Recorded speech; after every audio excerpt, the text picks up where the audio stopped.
Welcome to sky medical. आज हम बात करेंगे nephritic syndrome and nephrotic syndrome की। Nephritic syndrome and nephrotic syndrome, mostly nephritic की बात करेंगे। दोनों में डिफ्रेंशिएशन क्या है हम पहले उसकी बात कर लेते हैं। दोनों जो हैं किडनी के डिसऑर्डर्स हैं और दोनों मल्टीपल डिजीज़ पे वो कंक्लूड करते कंसिस्ट हैं।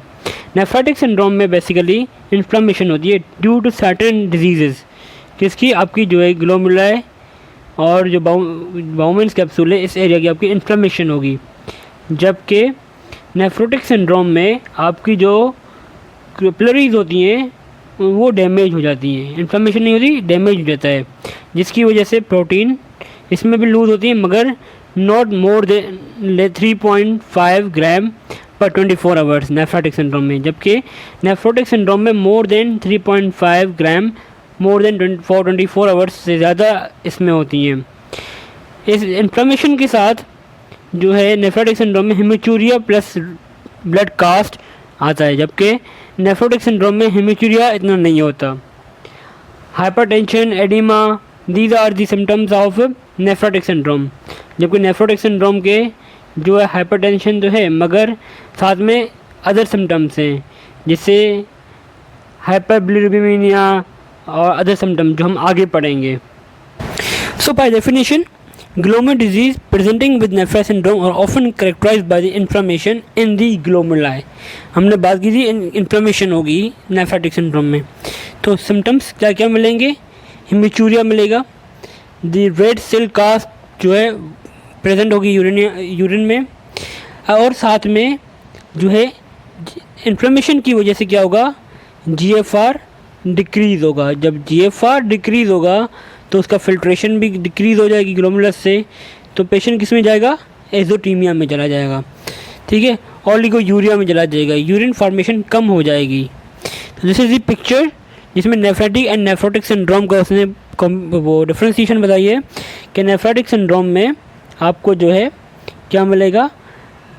हेमीचूरिया मिलेगी, ये कोला कलर जिसे हम यूरिन बोलते हैं, ओलिगोयूरिक मिलेगा पेशेंट, ठीक है, और जो है अदर सिम्टम्स में हाइपरटेंशन, एडिमा, प्रोटीन यूरिया मिलेगी, नॉट मोर देन 3.5 ग्राम पर 24 आवर्स। जबकि नेफ्रोटिक सिंड्रोम में क्या क्या मिलेगा? हाइपोएल्बुमिनिया मिलेगा, हाइपरलिपिडीमियाज मिलेंगी साथ में, ठीक है, मोर देन 3.5 ग्राम पर 24 आवर्स जो है आपको प्रोटीन यूरिन में मिलेगा, और साथ में पेशेंट को जो है वो साइन ऑफ डिहाइड्रेशन के साथ आपके साथ प्रेजेंट करेगा। सो हमने डेफिनेशन और क्लिनिकल फीचर्स पढ़ लिए, जिस पे नेफ्रेटिक सिंड्रोम और नेफ्रोटिक सिंड्रोम को हमने डिफरेंशिएट कर लिया। हमने लास्ट वीडियो में मैकेनिज़म्स पढ़े थे कि ग्लोमेरुलर डिजीज़ होती क्या थी, जिसमें हमने एक पढ़ा था immune mediated depositions in the glomeruli and mesangium, fixed immune deposition in the mesangium, और साथ में अल्टरनेट कॉम्प्लीमेंट पाथवेज पढ़े थे। तो उनके मैकेनिज़म्स हमने यहाँ पे पुट करने हैं और कौन कौन सी डिजीज़ इसकी वजह से हो सकती हैं। That's one of the common disease जिसके साथ जो मिलती है हमें बच्चों में स्पेशली, वो है एक्यूट प्रोलिफरेटिव ग्लोमेरुलोनेफ्राइटिस, और इससे दूसरा नाम है पोस्ट स्ट्रेप्टोकोकल और पोस्ट इन्फेक्शियस ग्लोमेरुलोनेफ्राइटिस।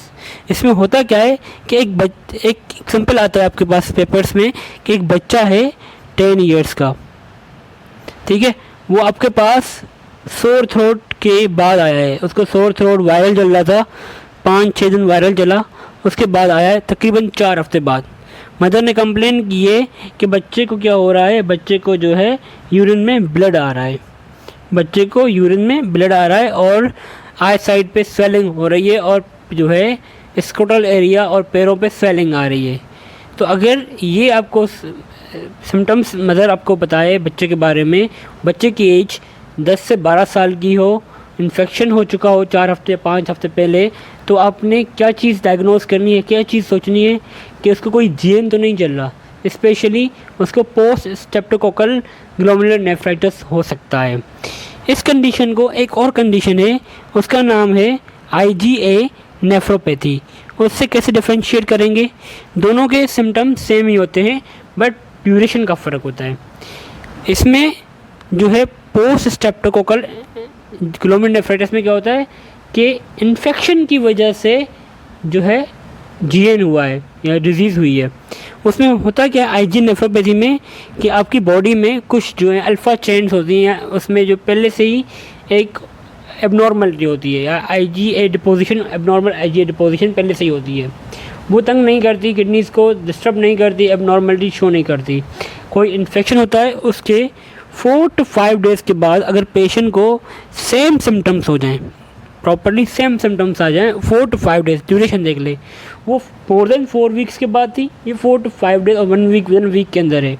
अगर हो जाए तो हम क्या सोचेंगे, हम पोस्ट स्ट्रेप्टोकोकल नहीं सोचेंगे, फिर हम सोचेंगे आईजीए नेफ्रोपैथी। और आईजीए 10 to 12 ईयर्स और एडल्ट में कॉमन हो जाती है, और जो पोस्ट स्ट्रेप्टोकोकल है वो बच्चों में कॉमन है कंडीशन। मैंने आपको पोस्ट स्ट्रेप्टोकोकल और आईजी नेफ्रोपैथी का बता दिया।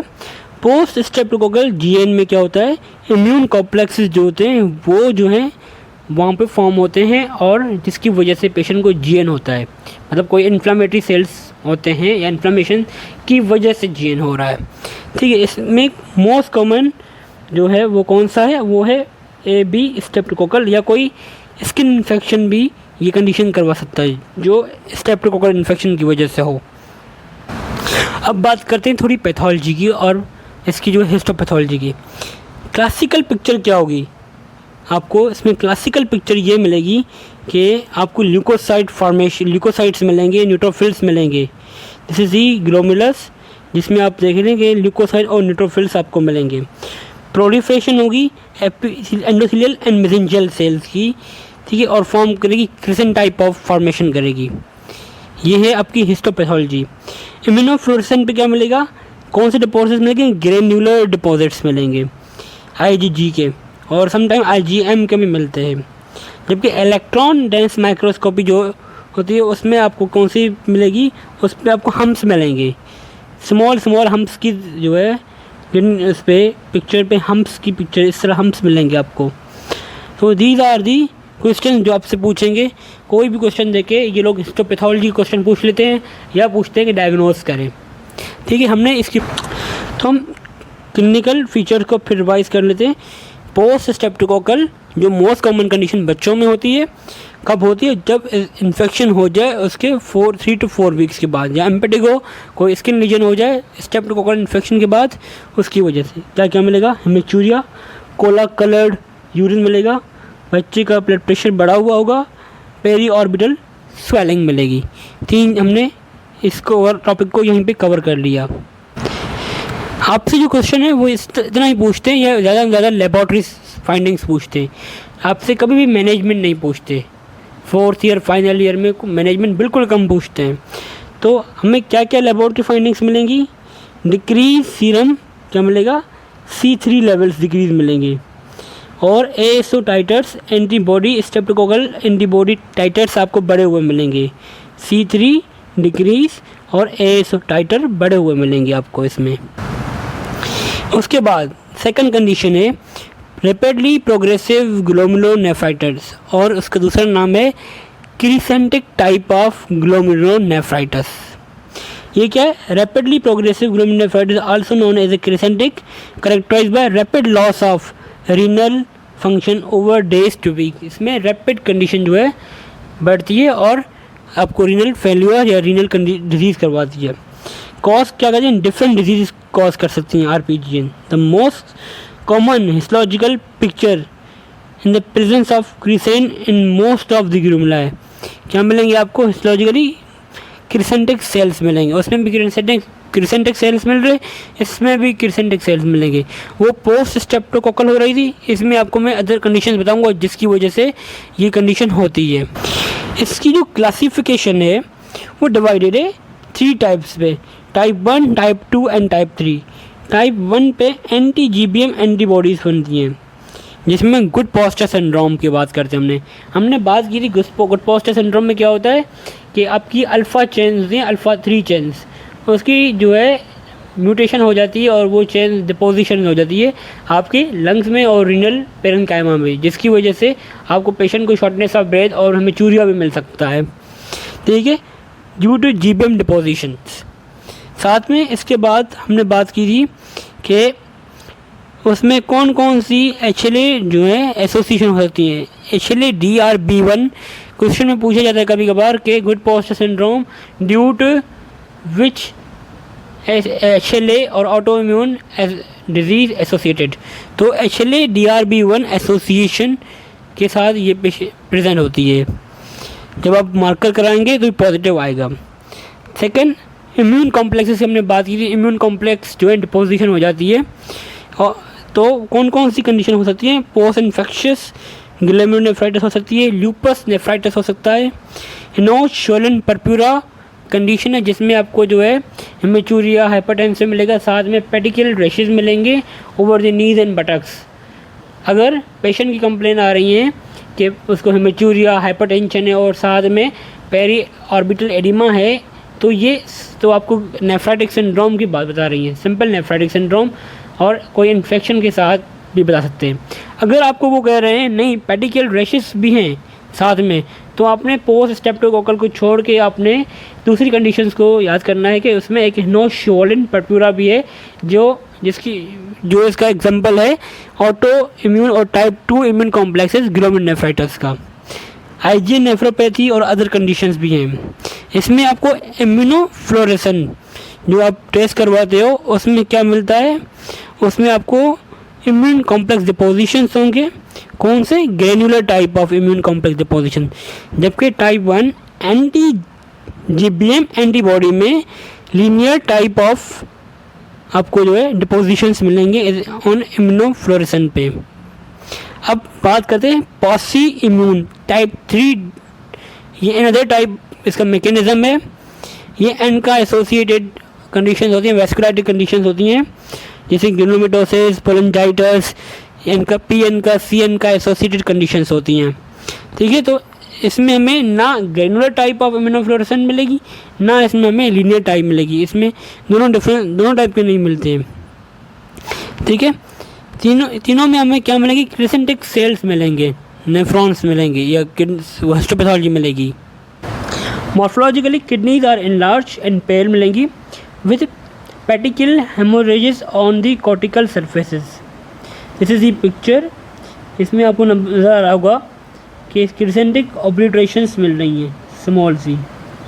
These are the crescentic obliterations और पेल सेल्स मिलते हैं हमें बहुत, बिल्कुल ब्राइट पिंक कलर के नहीं मिलते। बाकी ल्यूकोसाइड न्यूट्रोफिल्स तो आपको वैसे ही मिलेंगे बिकॉज ऑफ द इन्फ्लामेशन। इसमें क्लिनिकल फीचर्स वही same, haematuria with red blood cell and cast, proteinuria which is less than 3.5 gram per day, hypertension और एडिमा। द लास्ट कंडीशन जो नेफ्रोटिक सिंड्रोम में आती है वो है IgA नेफ्रोपैथी। IgA नेफ्रोपैथी का मैंने आपको सारी चीज़ें बता दी थी कि वो कंडीशन कैसे प्रेजेंट करती है और कैसे हम उसको डायग्नोज तक जा सकते हैं। तो हम पढ़ लेते हैं।